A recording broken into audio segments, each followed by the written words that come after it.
Olá, começa agora o JR Entrevista. A Comissão de Constituição e Justiça é considerada uma das mais importantes no Congresso Nacional.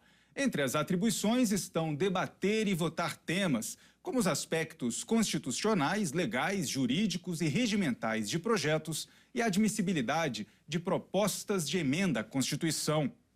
E para falar sobre os trabalhos na CCJ da Câmara, entre outros assuntos em discussão no Parlamento, a gente recebe o presidente da comissão, o deputado federal Arthur Oliveira Maia, do União Brasil da Bahia. Seja muito bem-vindo, deputado. Muito obrigado, Yuri. É um prazer também estar aqui no JR. Agora o senhor, como presidente da Comissão de Constituição e Justiça da Câmara, vai explicar para a gente por que a CCJ é tão importante. A CCJ é importante porque todos os temas que tramitam dentro da Câmara dos Deputados necessariamente passam pela CCJ. Nenhum tema fica de fora. Nenhum. Um tema pode passar por educação e CCJ, outro pode passar por finanças e CCJ, mas todos têm que passar pela CCJ. Primeiro ponto é esse. O segundo ponto é que as propostas de emenda à Constituição também se iniciam na CCJ. A CCJ é que avalia se aquela proposta de emenda à Constituição ela pode ou não continuar, se ela pode ser admitida. Porque tem projetos, pouca gente sabe disso, mas tem projetos que não podem ser iniciados no Parlamento, que são proibidos. São as chamadas cláusulas pétreas da Constituição, que não podem ser modificadas. As cláusulas pétreas, basicamente, são a forma federativa de Estado. Então, suponhamos que eu, deputado baiano, proponha uma emenda à Constituição brasileira querendo separar a Bahia do Brasil. Eu não posso, é proibido. Cláusula pétrea. É uma cláusula pétrea. Então, a preservação da federação. A segunda cláusula pétrea diz respeito aos direitos e garantias individuais. Você não pode fazer nenhum projeto de lei que tire o direito de uma pessoa, o direito de ir e vir. Está consagrado na Constituição, no artigo 5º. Ninguém pode limitar esse direito através de uma emenda constitucional. Então, os direitos e garantias individuais do artigo 5º. E a terceira cláusula pétrea diz respeito ao voto democrático e sigiloso, secreto e universal. Então, esses três pontos são cláusulas pétreas. Nenhum deputado pode fazer uma emenda constitucional. Então, qualquer emenda à Constituição que é apresentada no Congresso Nacional por um deputado, primeiramente vai para observar essa admissibilidade na CCJ. Então, esse é o segundo ponto. E o terceiro ponto que torna a CCJ a comissão mais importante da Casa é porque muitos projetos são terminativos na CCJ. Ou seja, não precisam nem ir para o plenário. A votação na CCJ já garante a aprovação do projeto. É a última votação no Parlamento, por exemplo, de alguns projetos, ela é feita na CCJ. É feita na CCJ. Lá tem alguns projetos que, se forem aprovados na CCJ, não tem a necessidade de ser apreciado pelo plenário da Casa. Perfeito. E, ultimamente, a gente vê no Congresso Nacional, como um todo, Senado e Câmara, discutindo, nas últimas semanas, principalmente, projetos, propostas de emenda à Constituição com foco nos combustíveis, mudança de tributação, conta de estabilização de preços, O grande foco neste momento é tentar conter essa alta dos combustíveis causada por um fator internacional, um aumento no valor do barril do petróleo, mas agora a gente percebe o parlamento interessado em evitar que esse repasse seja diretamente feito aos consumidores, como vinha sendo feito até agora. Qual o papel da CCJ nessa discussão? Olha, primeiro foi votado um projeto de lei que diminuía a alíquota dos tributos que incidem sobre o petróleo e a gasolina e o diesel. Então, esse foi o primeiro PL que foi votado. Então, esse PL foi aprovado para dar condições de estados, principalmente os estados, limitar a possibilidade da alíquota do ICMS, ou seja, você só pode agora, os estados têm um limite para cobrar o ICMS, não pode botar o valor que o Estado queira. Ele estava em 18%. Então, houve uma redução. Foi o primeiro projeto de lei. Mas você veja como as coisas são complexas. Na hora que abaixou o preço da gasolina, o que é que aconteceu? O preço do álcool, que não tinha mudado de patamar, preço do álcool sempre é 30% mais barato do que a gasolina.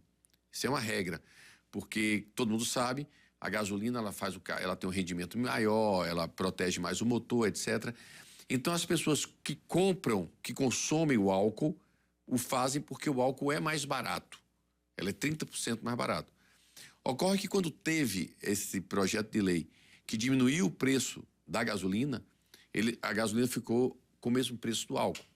E se assim permanecesse, nós teríamos uma situação em que toda essa cadeia produtiva do etanol no Brasil, que é talvez um dos patrimônios, talvez não, é com certeza um dos maiores patrimônios de tecnologia que o Brasil tem hoje.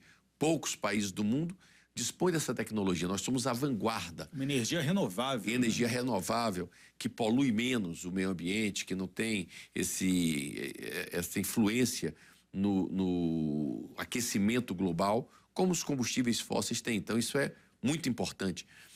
Pois bem, então, na hora que baixou o preço da gasolina, o álcool e a gasolina ficaram no mesmo preço. Isso quebraria toda essa cadeia do etanol. Então, teve que se fazer um outro projeto de lei, e aí foi uma PEC, que foi aprovada ontem na CCJ, a sua admissibilidade.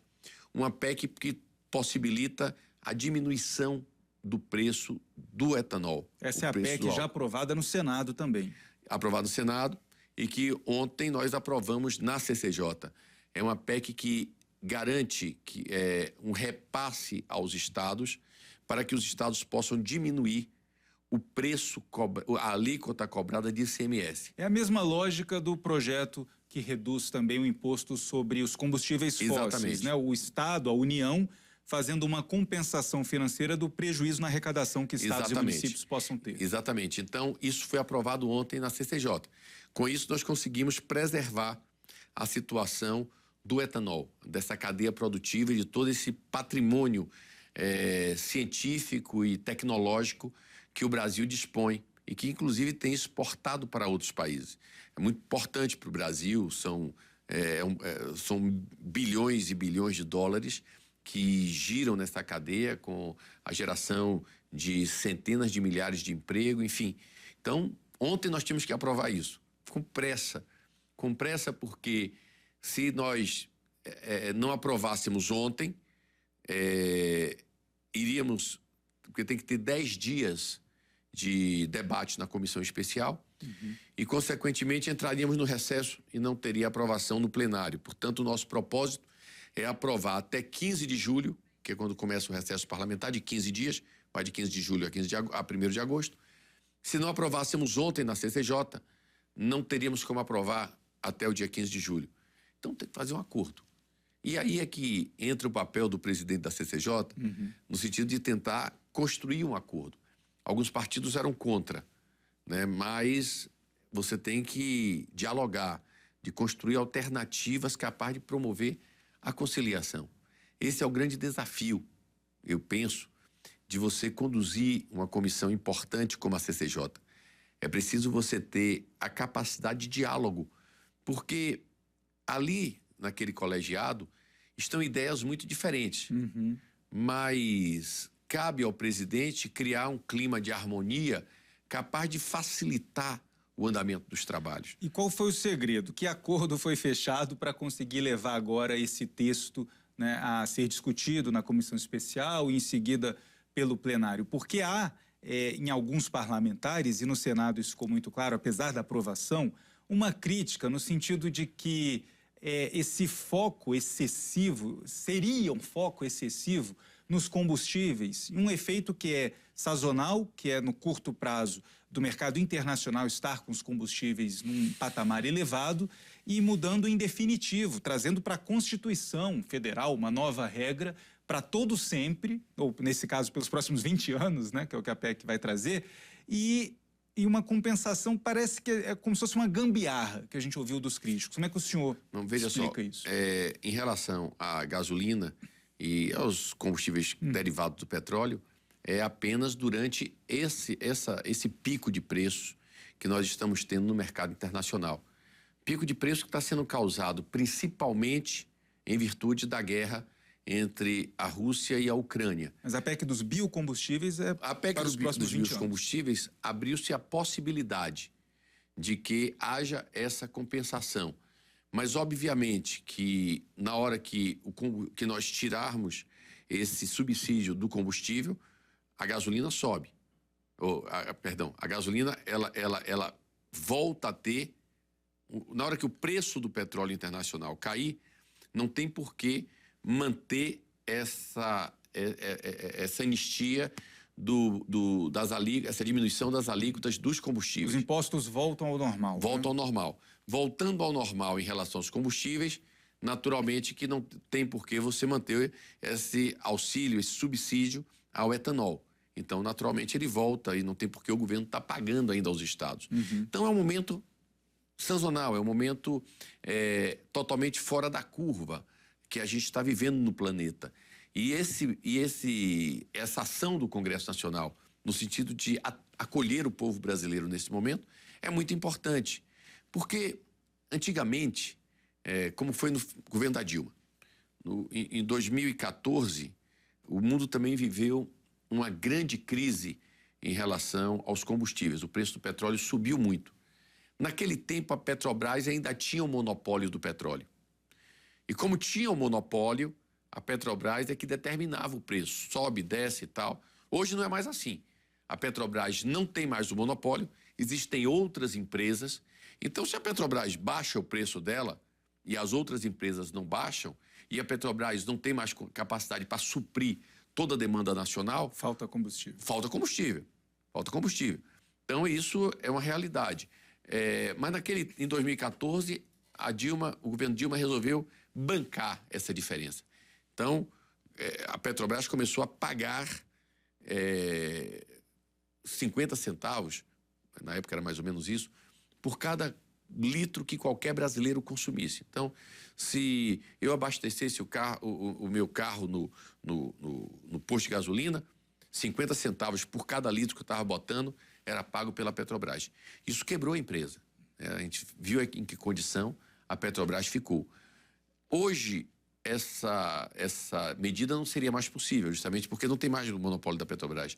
Mas, mesmo assim, você tem que ver aonde está a composição do preço dos combustíveis para construir uma alternativa. E aí, eu lhe digo, está sendo agora proposto pelo presidente Bolsonaro uma CPI da Petrobras. Eu acho que o foco está errado. E acho que o momento mais errado ainda... Não é na Petrobras o problema, na visão do senhor? Não é.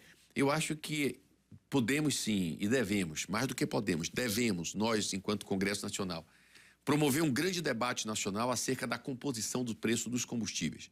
Mas isso envolve, claro, a ação da Petrobras, a ação das empresas privadas que hoje também produzem petróleo e combustíveis no Brasil, a situação de combustíveis adulterados, que é comercializado em larga escala no Brasil e não tem uma fiscalização adequada para se combater essa situação, a questão da tributação, que é realmente muito, muito importante, porque temos que também ver se os estados não estão cobrando mais do que deve. E, além de tudo isso, alguns absurdos, como, por exemplo, a Petrobras ela está vendendo gasolina e petróleo para fora do Brasil por um preço mais barato do que vende no Brasil. Então, esse debate sobre a composição do preço dos combustíveis no Brasil é um debate extremamente necessário. Agora, o foco não pode ser a Petrobras, é tudo isso que eu falei e algumas outras coisas mais. E, obviamente, que se formos fazer isso agora, faltando 100 dias para as eleições, isso vai se transformar, essa CPI se transformará em um palanque político eleitoral com nós contra eles, eles contra nós, em uma situação que não vai ajudar o Brasil. Portanto, eu não confio nessa CPI, eu não assinarei o requerimento dessa CPI. Se eu sou candidato, eu sou pré-candidato à reeleição no meu estado. Se eu me reeleger deputado, gostaria muito de participar de obviamente se acontecer, em um debate aqui no Congresso Nacional para tratarmos desse tema. Mas o momento é absolutamente inadequado. O que tem que ser feito agora é segurar esse preço para que se preserve a condição das famílias brasileiras, do trabalhador que paga, claro, com combustível mais alto, um transporte público mais alto, que a classe média não pode botar gasolina no carro e por aí vai. Então essa é a minha ideia. É o momento errado e com o foco errado, né? Que no ano que vem se resolva isso. E você pode assistir ao JR Entrevista na Record News, no portal R7, no Play Plus e também nas nossas redes sociais. E, presidente, nem só de combustível, né, está vivendo a CCJ este ano. São muitas pautas, muitos temas. O que o senhor destaca de tudo que está em discussão, que ainda pode ser aprovado em um ano eleitoral, como o senhor, né, já explicou, prazo muito curto, daqui a pouco já saindo de recesso, a cabeça do parlamentar também pensando na própria reeleição, muitos são candidatos. O que temos pela frente? A CCJ é muito plural e muito rica, então todo dia tem um debate novo. Eu gostaria de mencionar do que foi feito até aqui em um projeto de PEC que estava parada há 10 anos, porque há um lobby muito forte para que ela não caminhasse, e que nós conseguimos aprovar na Comissão de Constituição e Justiça um projeto de emenda constitucional de autoria do deputado Rubens Bueno, do Paraná, em que acaba com a aposentadoria dos juízes como punição. Hoje é assim, né? Porque a PEC ainda está rodando aí no Congresso. Mas hoje, se um juiz comete um crime, qualquer que seja, de corrupção, de estupro, o que for, ele vai aposentado.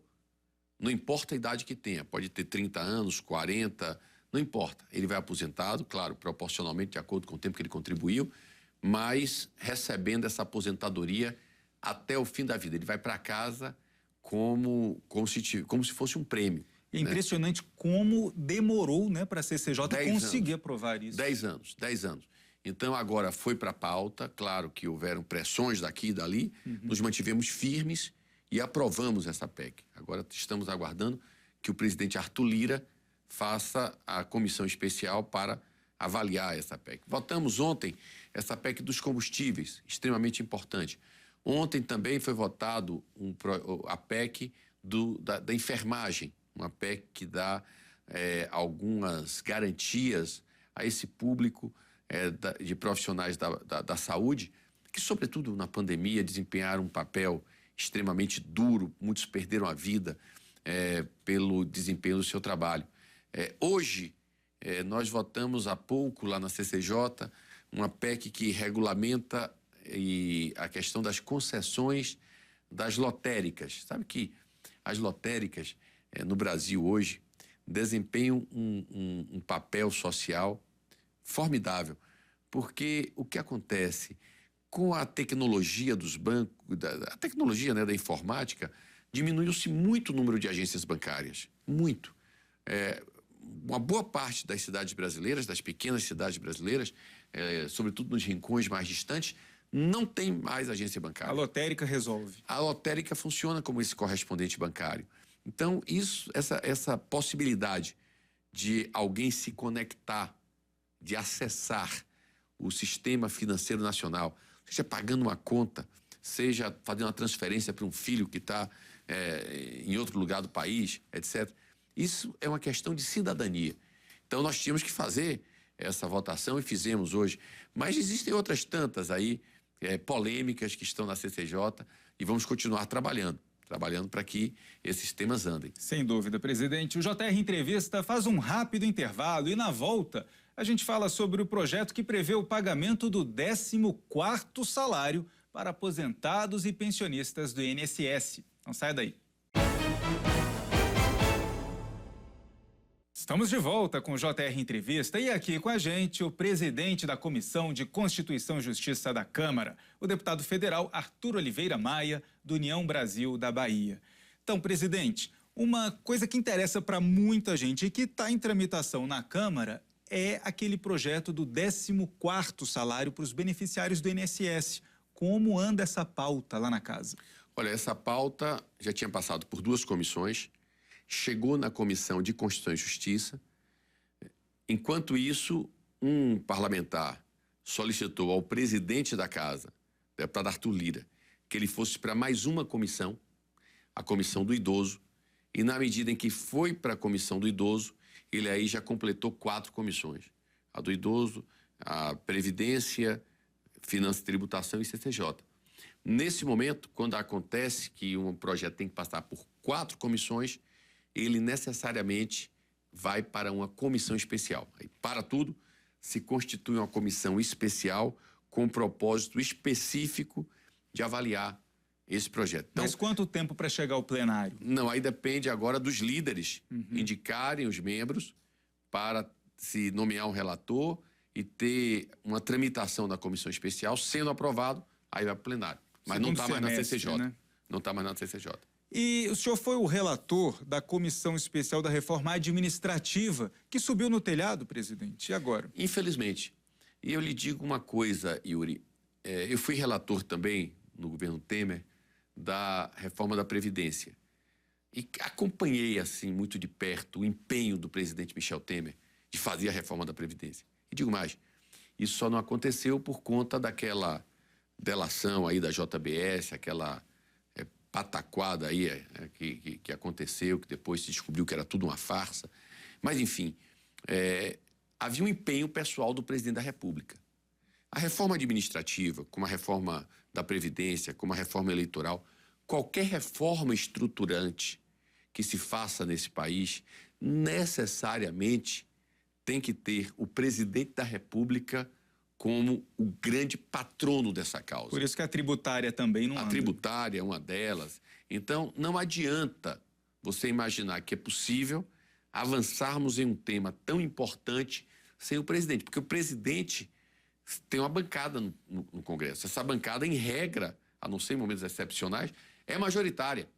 Entendi. E, portanto, o presidente tem que comandar essa bancada e somar com outros para conseguir promover as reformas estruturais. Faltou empenho. Faltou empenho, sem dúvida. Agora, pensando na eleição... Até para fazer justiça, como relator, eu vi que a única pessoa, sinceramente, do governo, alguém do governo sinceramente comprometido com a ideia da reforma administrativa, era o ministro Paulo Guedes. O resto do governo não estava concatenado com essa ideia. E para encerrar em 30 segundos, Luciano Bivar é mesmo candidato a presidente com o apoio do União Brasil ou é uma candidatura fake, como andam dizendo por aí?